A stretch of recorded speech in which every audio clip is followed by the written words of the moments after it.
Hi friends, welcome back to our channel. நாங்கள் இங்கே நல்லாயிருக்கோம், நீங்களும் சூப்பராக இருப்பீங்கன்னு நம்புகிறேன்.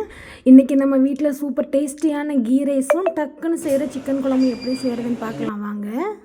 கீ ரைஸ் செய்ய போகிற பாத்திரத்தில் ஒரு 2 கரண்டி கீ ஊற்றிருக்கேன். வீட்டில் செஞ்ச கீ தான் இது. பாலிலேருந்து எப்படி எடுக்கலான்ட்டு வீடியோ போட்டிருப்பேன், ஃப்ரீயாக இருந்தீங்கன்னா பார்த்துக்கோங்க. இப்போ கீ சூடானதும் முந்திரி பருப்பையும் கிஸ்மிஸ் பழத்தையும் போட்டு நல்லா வருங்க. கிஸ்மிஸ் பழம் பலூன் மாதிரி வந்தது, அதை எடுத்து தனியாக தட்டில் வச்சுக்கிடலாம். இப்போ அதே கீ கூடவே ஒரு 2 பெரிய வெங்காயம் சேர்த்து நல்லா கோல்டன் ப்ரௌன் ஆகிற வரைக்கும் அதையும் ஃப்ரை பண்ணி ஒரு தட்டில் எடுத்து வச்சுக்கோங்க. இது கன்னியாகுமரி நாகர்கோவில் சைடு ரொம்ப ஃபேமஸான ஒரு ரெசிபி. அங்கே ஃபங்க்ஷன் வீட்டுக்கு போனாலும் இது தான் சர்வ் பண்ணுவாங்க. இப்போ அதே கீலையே ஒரு பட்டை, 2 கிராம்பு, ஒரு 4-5 ஏலக்காய், ஒரு 2 பிரியாணி இலை, ஒரு 2 அன்னாசி பூ போடுங்க. அதையும் ஒரு நிமிஷம் போல் நல்லா வதக்கி விட்டுட்டு இப்போ நறுக்கி வச்சுருக்கேன் 2 பெரிய வெங்காயத்தை எடுத்து சேர்த்துக்கோங்க. வெங்காயம் ரொம்ப வதக்கணும்னு கிடையாது, ஓரளவு வதங்கினா போதும். காரம் இதுக்கு பச்சை மிளகாய் மட்டும்தான். ஒரு 4 பச்சை மிளகாய் எடுத்து கீறி போட்டுக்கோங்க.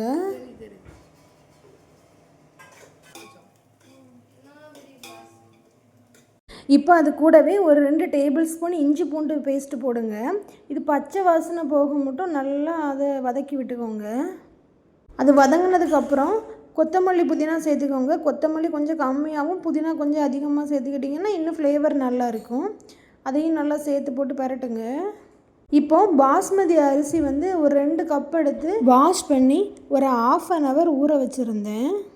இப்போ ஊற வச்சுருந்த அரிசியில் உள்ள தண்ணியெல்லாம் ரிமூவ் பண்ணிவிட்டு அந்த அரிசியை அந்த நெய்யோடு சேர்த்து நல்லா கிளறி விடுங்க, நல்லா பரட்டுங்க.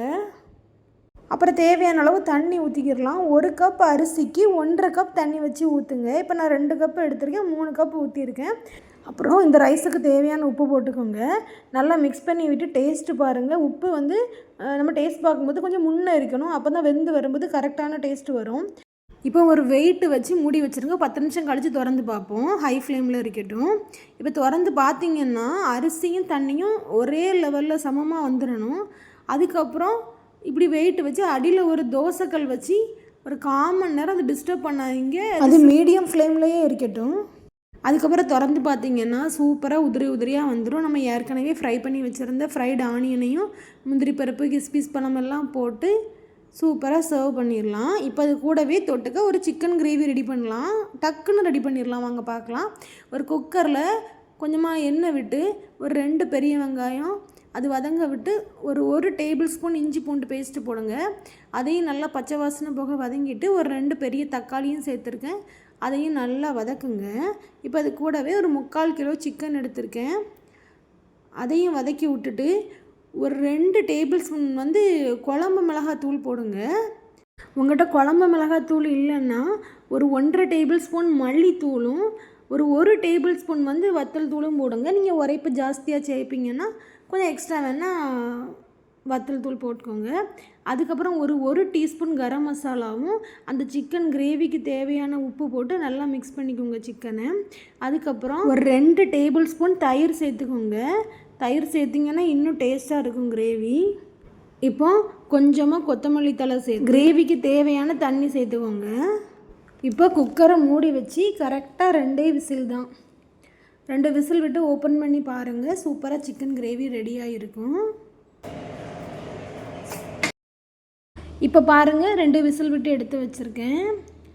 நல்ல வாசமாக இருந்துச்சு. சூப்பராக சிக்கன் கிரேவியும் ரெடி ஆகிட்டு கீ ரைஸும் ரெடி பண்ணியாச்சு. சைட் பை சைட் சிக்கனையும் ஃப்ரை பண்ணி எடுத்து வச்சுக்கிட்டேன்.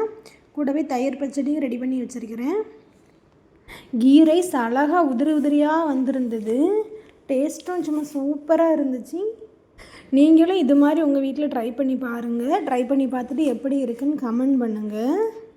இது என்னோடய ஹஸ்பண்டோட பர்த்டே ஸ்பெஷலாக செஞ்சது தான். இது உங்களுக்கு பிடிச்சிருந்துச்சுன்னா லைக் பண்ணுங்கள், ஷேர் பண்ணுங்கள், மறக்காமல் சப்ஸ்கிரைப் பண்ணுங்கள். தேங்க்ஸ் ஃபார் வாட்சிங்.